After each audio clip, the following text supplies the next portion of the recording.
Dieu nous a donné sa parole afin que nous puissions être des chrétiens forts. Nous devons réfléchir à ces principes donnés dans la Bible et les laisser guider notre chemin. La Bible nous dit dans le psaume 119, verset 105, « Ta parole est une lampe à mes pieds et une lumière sur mon sentier. » Pour les prochains instants, considérons 5 signes comme des indicateurs que nous pourrions être en difficulté spirituelle ou que le danger nous guette. Je vous encourage à sérieusement considérer si vous pourriez être en danger de nuire à votre marche avec Dieu ou à votre vie, et à permettre à Dieu de vous corriger avec amour tant qu'il en est encore temps. 1. Vous êtes en danger spirituel lorsque vous devenez rebelle. Dieu nous avertit constamment dans sa parole d'éviter de devenir rebelle. Dans l'Ancien Testament, les enfants d'Israël sont très fréquemment appelés pour leur obstination et leur rébellion. Juste pour mettre les choses en perspective sur la gravité de la rébellion, examinons un texte important à ce sujet. Dans le premier livre de Samuel, chapitre 15, le roi Saül d'Israël reçoit l'ordre de Dieu d'exterminer complètement les Amalécites. Chaque créature vivante doit être détruite. Saül n'accomplit pas cela. Selon le premier livre de Samuel, chapitres 8 à 9, Saül épargne le roi et quelques animaux de qualité. Saül est confronté pour cela. Il tente de tout couvrir en prétendant que sa rébellion contre ce que Dieu lui avait ordonné de faire était en fait pour des raisons spirituelles. Saül ose agir comme s'il prenait de meilleures décisions que Dieu. Saül prétend que la raison pour laquelle il a fait cela était pour offrir des sacrifices à Dieu. Ce que Saül ne semble pas réaliser, c'est que Dieu ne fait pas d'erreur. Si Dieu avait voulu que des sacrifices lui soient offerts avec les dépouilles obtenues à travers la bataille, il l'aurait certainement demandé. Le fait est que Saül désobéit délibérément à Dieu.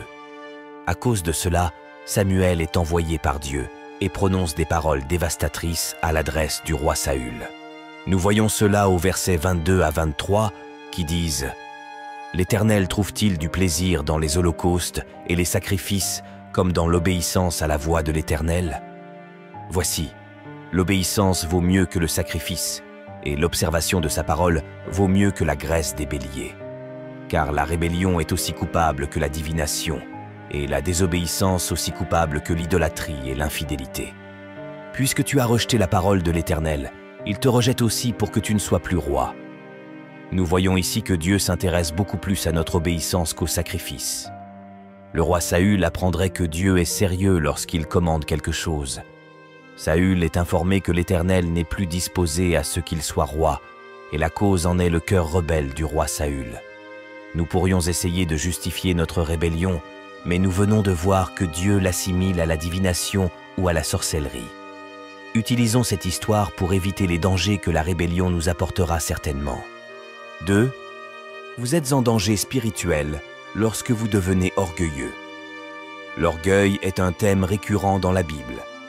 Les signes de danger sont énumérés de la première à la dernière page, et il serait dans notre intérêt de prêter attention à cet avertissement.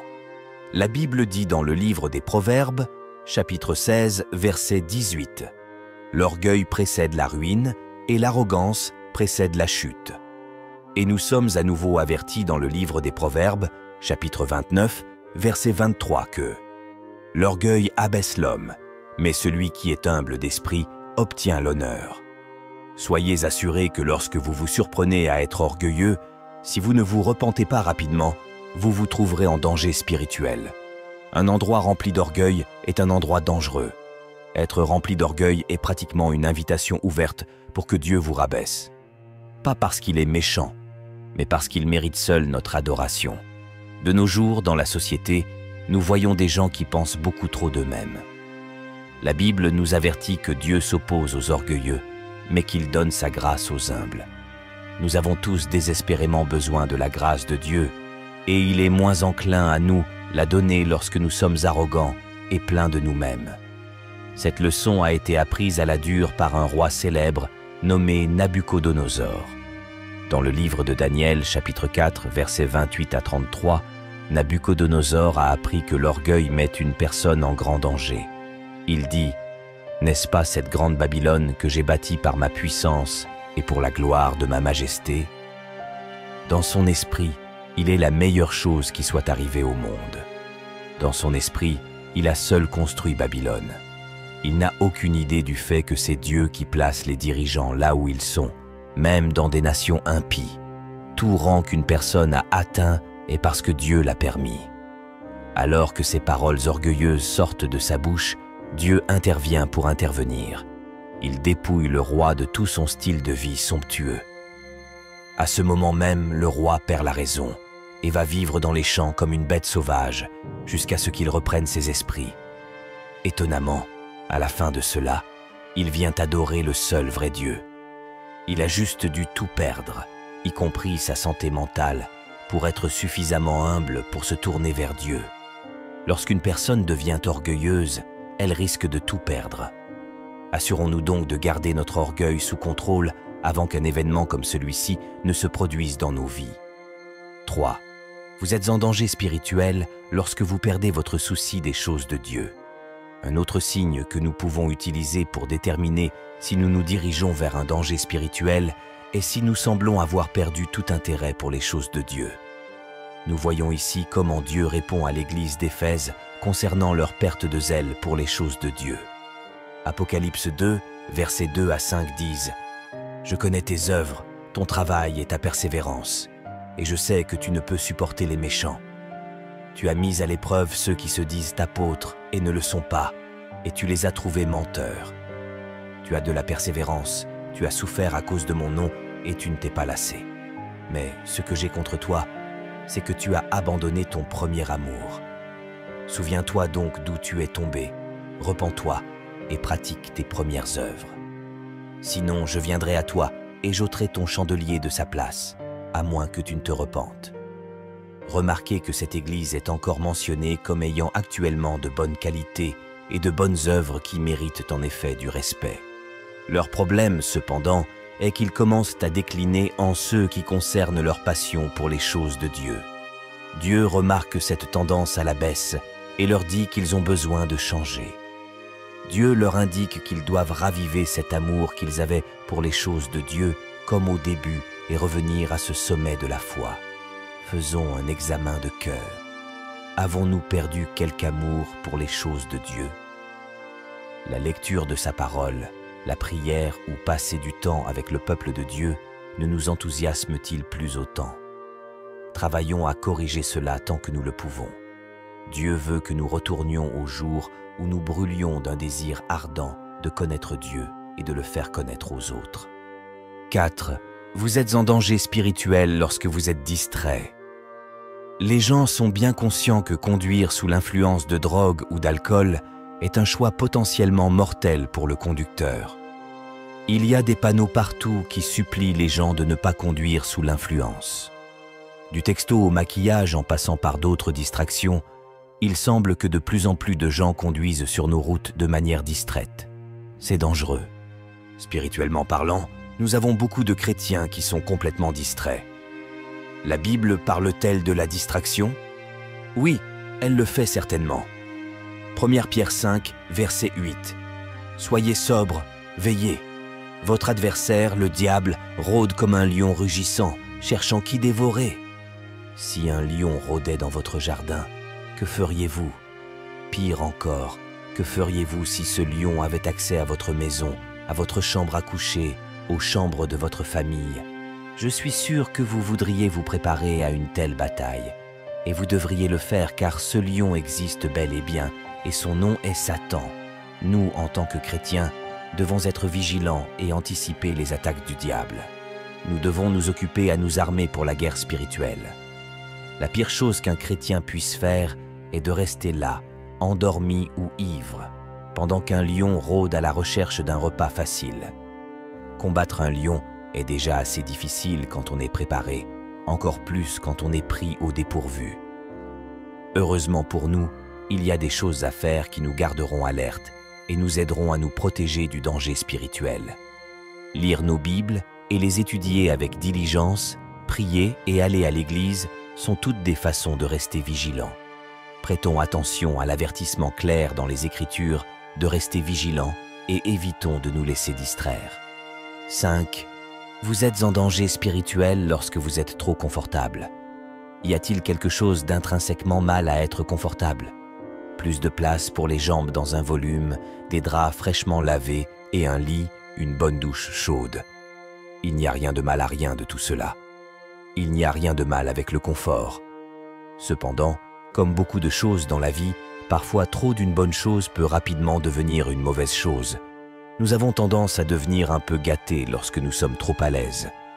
La Bible nous met en garde dans Proverbe 27, verset 7. « Celui qui est rassasié méprise le rayon de miel, mais pour celui qui a faim, tout ce qui est amer est doux. » Le miel est excellent. Lorsque nous avons des luxes comme celui-ci, ou tout autre confort que Dieu nous permet d'avoir, nous devrions en profiter. Mais il y a une différence entre profiter et se laisser aller à l'excès. La Bible nous dit que nous pouvons arriver à un tel niveau de confort que les luxes que nous devrions apprécier nous deviennent dégoûtants et dangereux pour notre vie spirituelle. Nous devons éviter d'être dans un état de confort excessif. Quand nous devenons intoxiqués par tous les conforts que nous apprécions, cela a le potentiel de nous faire prendre tout pour acquis et de devenir tellement à l'aise que nous ne nous appuyons pas sur Dieu comme nous le devrions. Nous voyons plus de gens venir à Christ dans les quartiers économiquement défavorisés que dans d'autres. La raison en est que ces personnes ne bénéficient généralement pas d'un confort excessif.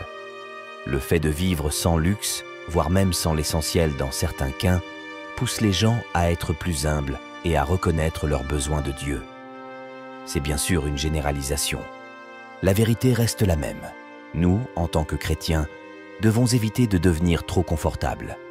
Nous avons vu à quel point il est important de prendre au sérieux les signes d'avertissement que nous trouvons dans les Écritures et de les appliquer à nos propres vies pour nous protéger spirituellement.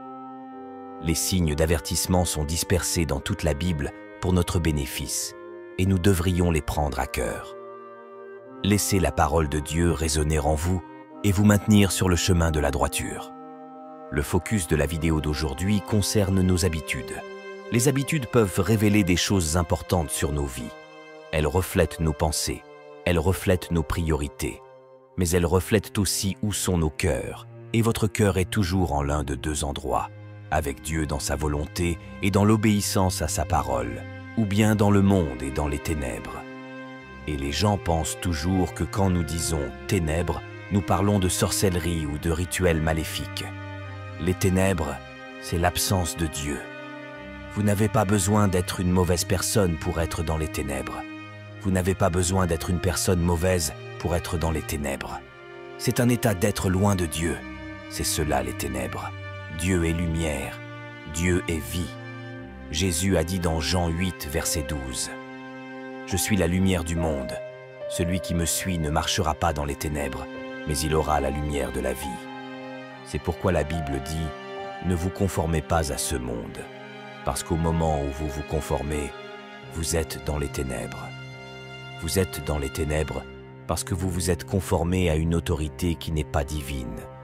La Bible dit à maintes reprises, « Ne craignez pas. » Pourquoi? Parce qu'il n'y a pas de peur en Jésus. Et si vous marchez en lui, vous marchez dans la lumière. Vous marchez avec une pensée saine dans un esprit de puissance et d'amour. Mais si vous marchez dans la peur, vous marchez dans les ténèbres parce que la peur n'est pas et ne peut pas être trouvée. L'une des phrases les plus populaires est « Marchez par la foi, non par la vue ». Mais réfléchissez-y. Quand vous marchez par la foi, vous voyez Dieu. Quand vous marchez par la foi, la parole de Dieu est une lampe à vos pieds. Mais quand vous marchez par la vue, vous voyez ce monde. Vous voyez les ténèbres. C'est ce que signifie vraiment « marcher par la foi ». Non par la vue. Marchez dans la lumière de Dieu, pas dans les ténèbres de ce monde. Alors, une fois de plus, où vos habitudes vous mènent-elles? À marcher par la foi, à marcher dans la lumière, avec Dieu, ou à marcher dans le monde, à marcher dans les ténèbres? Les gens d'aujourd'hui ignorent que vos habitudes, les choses que vous faites jour après jour, les choses qui vous contrôlent, peuvent vous mener à des endroits sombres. Les ténèbres ne sont pas seulement un coin mauvais en enfer où tous les démons et les mauvais esprits se rencontrent. Vous pouvez aller à l'église, mais si Dieu n'est pas la priorité numéro 1 dans votre vie, alors vous êtes dans les ténèbres. Si Dieu n'est pas premier, s'il n'y a pas un désir ardent de le connaître, de lui obéir, alors vous êtes dans les ténèbres. Et voici ce qui arrive quand les gens n'ont pas Dieu en premier dans leur cœur. Certains seront contrôlés par leur travail, leur entreprise ou l'argent. Pour eux, tout tourne autour du travail. Tout tourne autour de leur carrière, alors que cela devrait vraiment tourner autour du Seigneur.